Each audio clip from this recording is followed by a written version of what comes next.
बिस्मिल्लाहिर्रहमानिर्रहीम। अस्सलामुअलैकुम dear students, welcome again. मुझे उम्मीद है कि आप सब खैरियत से होंगे। डियर स्टूडेंट्स, आज हम अपने अगले लेक्चर का आगाज़ करेंगे। प्रीवियस लेक्चर में हमने डिस्कस किया था कि टर्गर प्रेशर होता क्या है। जो टर्गर प्रेशर है वो बहुत ज़रूरी होता है प्लांट सेल के लिए, so that the shape of the plant cell is maintained. Internal hydrostatic pressure is called turgor pressure. यानी ये प्लांट सेल है, ये प्लांट सेल के सेंटर में बहुत बड़ा वैक्यूल होता है। There is a large vacuole in the centre of the cell is vacuole. अब जो वाटर है वो सबसे पहले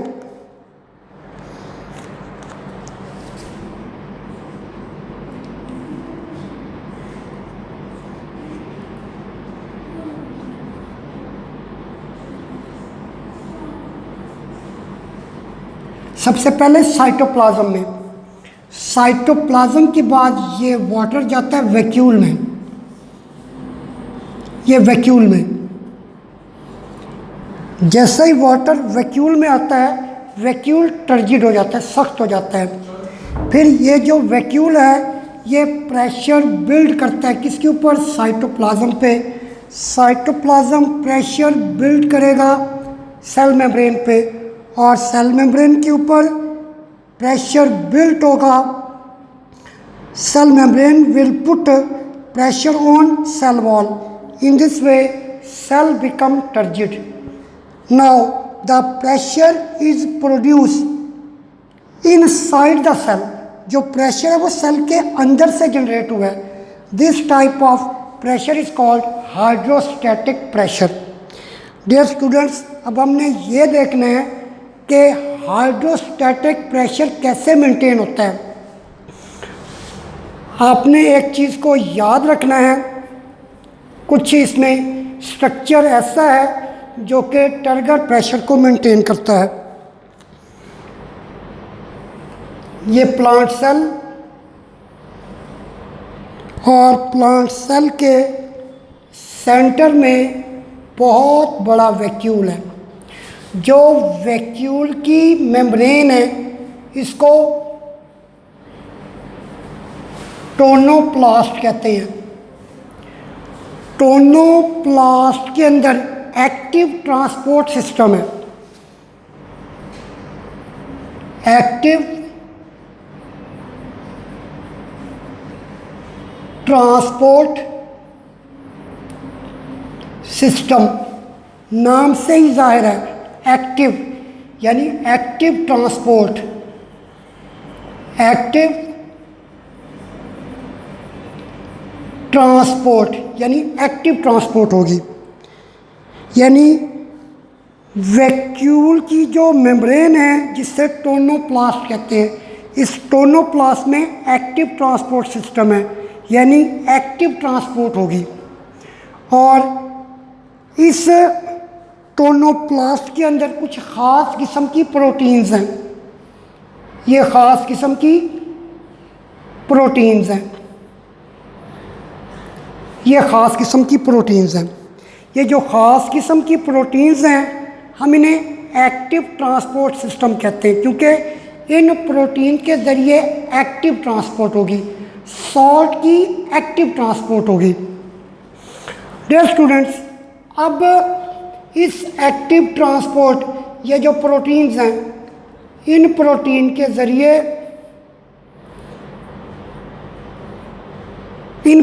के ज़रिए जो सॉल्ट है वो वैक्यूल के अंदर जाएगा। Salt Na plus Na plus Na plus Na plus Na+, Na+। इसी तरह वैक्यूल के अंदर बहुत ज़्यादा सॉल्ट की कंसंट्रेशन बढ़ जाती है। जब सॉल्ट की कंसंट्रेशन बढ़ती है, ultimately water will move inside the cell and then goes to vacuole. पानी फिर ये वैक्यूल के अंदर आ जाता है। आता क्यों है? क्योंकि एक्टिव ट्रांसपोर्ट की वजह से पानी अंदर आएगा, जिसकी वजह से वैक्यूल टर्जिड हो जाएगा।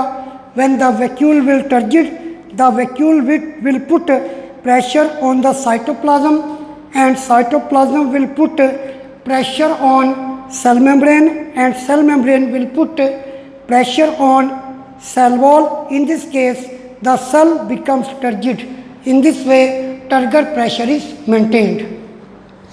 Dear students, loss of water, loss of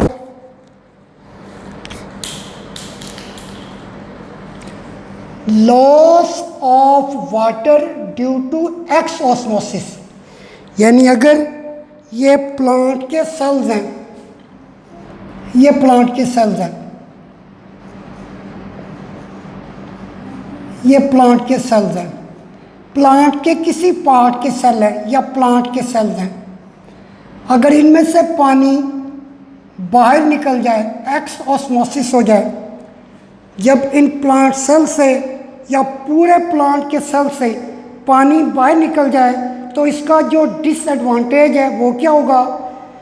या तो पूरा का पूरा पौधा विल्ट हो जाएगा, या पौधे का वो हिस्सा जहाँ से वाटर बाहर निकल गया है वो हिस्सा विल्ट हो जाएगा। कॉज द प्लांट और इट्स पार्ट टू विल्ट, जिससे पौधा या उसका जो पार्ट है वो मुरझा जाएगा, जहाँ से एक्स ऑस्मोसिस हुई है।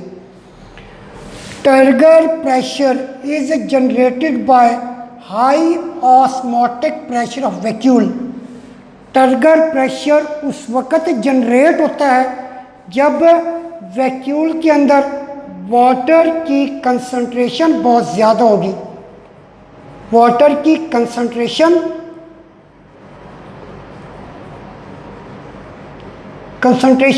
ज़्यादा होगी और सॉल्ट की कंसंट्रेशन भी ज़्यादा होगी, क्योंकि सॉल्ट वैक्यूल के अंदर आएगा तो पानी आएगा।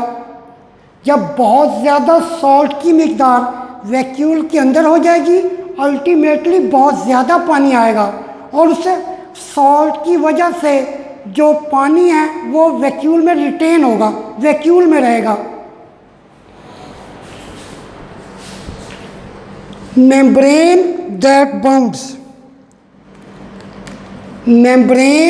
that bounds vacuole is called tonoplast। ये जो वैक्यूल की मेम्ब्रेन है या वो मेम्ब्रेन जिसने वैक्यूल को सराउंड किया हुआ है, इसे हम टोनोप्लास्ट कहते हैं। This is called tonoplast।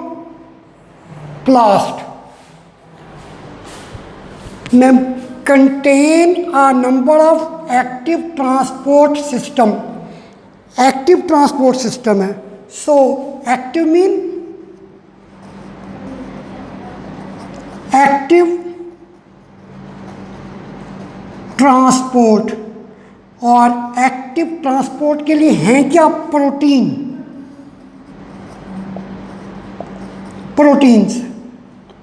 Proteins हैं। यानी ये channel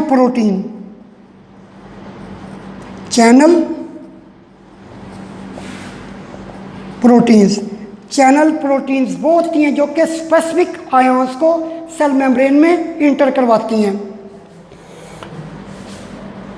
transport system, these system pump ions into vacuolar compartment. अब यहाँ पर देखिए टोनोप्लास्ट में क्या है? एक्टिव ट्रांसपोर्ट सिस्टम है। उस एक्टिव ट्रांसपोर्ट सिस्टम ने क्या करना है? एक्टिव ट्रांसपोर्ट करनी है। यानी आप यूँ समझ लें कि वैक्यूल के अंदर सॉल्ट की कंसंट्रेशन ज़्यादा है, सॉल्ट की कंसंट्रेशन ज़्यादा है, और अंदर वैक्यूल के अंदर सॉल्ट की और कंसंट्रेशन करनी है। यानी वैक्यूल के अंदर सॉल्ट की मिकदार को बढ़ाना है, मज़ीद बढ़ाना है। इस तरह से क्या होगा, एक्टिव ट्रांसपोर्ट होगी, lower concentration to higher concentration, और ज़्यादा सॉल्ट जो होगा वो वैक्यूल के अंदर आएगा, क्योंकि ऑलरेडी वैक्यूल के अंदर सॉल्ट की कंसंट्रेशन ज़्यादा है। जब सॉल्ट की बहुत ज़्यादा कंसंट्रेशन हो जाएगी, ultimately water will move into vacuole. Despite high concentration, अगरचे वैक्यूल के अंदर सॉल्ट की कंसंट्रेशन ज़्यादा है, pump ions, pump mean active transport होगी, lower concentration to higher concentration salt move करेंगे। डियर स्टूडेंट्स, इसका रिजल्ट क्या निकलेगा? वाटर इंटर्स,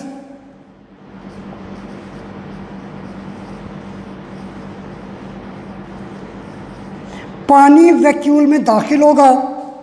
जैसे पानी वैक्यूल में दाखिल होगा, जिससे वैक्यूल हो जाएगा टर्जिड, वैक्यूल हो जाएगा टर्जिड, और उससे टर्जिडिटी की वजह से, वैक्यूल की टर्जिडिटी की वजह से सेल भी टर्जिड हो जाएगा। अब इसका फ़ायदा क्या हुआ? जो प्लांट के सॉफ्ट टिश्यूज़ होते हैं उनको सपोर्ट मिलती है, mechanical support to soft tissue of plant. Dear students, अब हम डिस्कस करेंगे vascular bundles. Vascular bundle, xylem and phloem.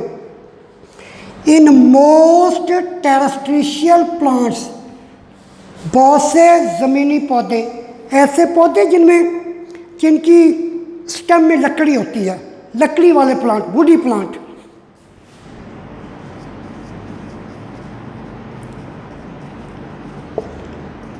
Woody plant, the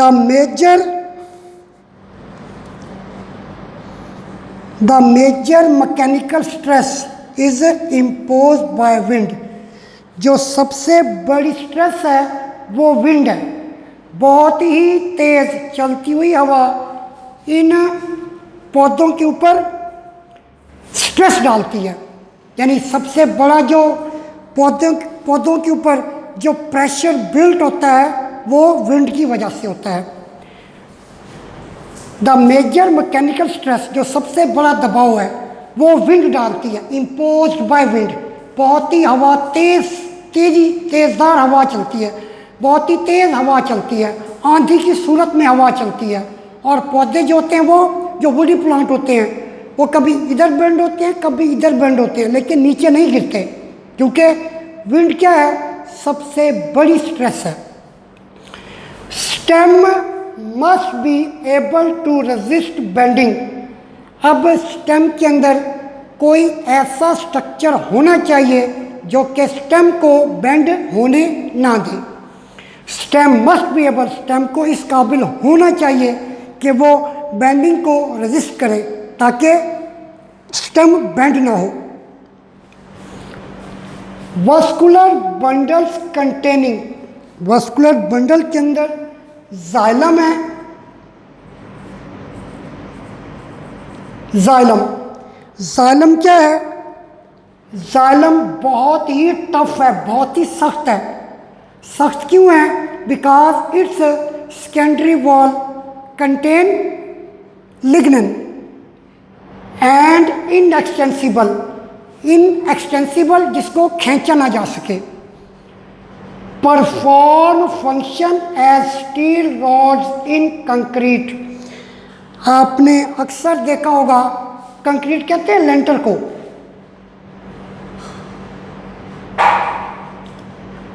लेंटर को अक्सर घरों में घर बनाते वक्त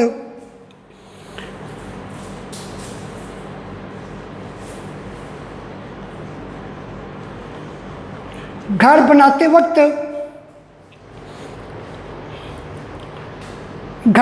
वक्त इस तरह से स्टील कहते हैं सरिया,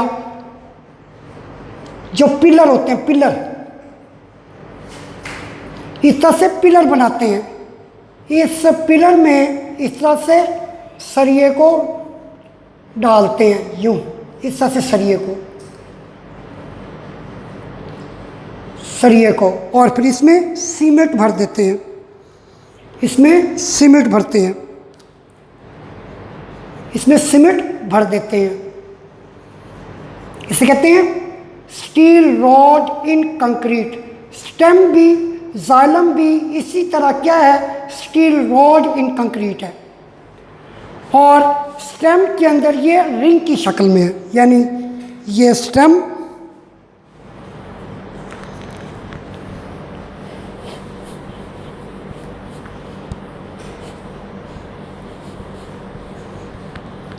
ये स्टेम का क्रॉस सेक्शन है। ये स्टेम और स्टेम में जो जाइलम है वो रिंग की शक्ल में, ये रिंग की शक्ल में, यानी रिंग की शक्ल में। Effective resistance to wind stress. अब इस जाइलम की वजह से रेजिस्टेंस पैदा होती है विंड के खिलाफ। और दूसरी एबिलिटी क्या है, वेट बेरिंग एबिलिटी। अब ये स्टेम है, स्टेम के साथ ये ब्रांचेस के बाद फिर लीव्स और फ्रूट वगैरह जो होते हैं या फ्लावर्स जो होते हैं, इस स्टेम की वजह से, इस स्टेम के अंदर जाइलम की वजह से जो प्लांट हैं वो वेट बेरिंग होते हैं। वो ब्रांचेस को भी सहारा देते हैं और फिर जो स्टेम है वो ब्रांचेस को भी सहारा देती है। और स्टेम के अंदर क्या है, स्टेम के अंदर जाइलम है और जाइलम की वजह से ब्रांचेस को सपोर्ट मिलती है और फिर लीव्स को सपोर्ट मिलती है, फ्रूट को सपोर्ट मिलती है और इसके साथ साथ दूसरे जो स्ट्रक्चर्स हैं, फ्लावर वगैरह, उनको भी सपोर्ट मिलती है। डियर स्टूडेंट्स, मुझे उम्मीद है कि आपको ये लेक्चर की समझ आ गई होगी और ख़ास तौर पर ये टोनोप्लास्ट के मतलब पूछा जा सकता है, एक्टिव ट्रांसपोर्ट के मतलब भी, एक्टिव ट्रांसपोर्ट सिस्टम के मतलब भी पूछा जा सकता है। और ये भी पूछा जा सकता है how turgor pressure is maintained. Dear students, आज के लिए इतना काफ़ी है। मुझे उम्मीद है कि आपको लेक्चर की समझ आ गई होगी। इंशाल्लाह ताला नेक्स्ट लेक्चर में मुलाकात होगी। अल्लाह हाफिज़।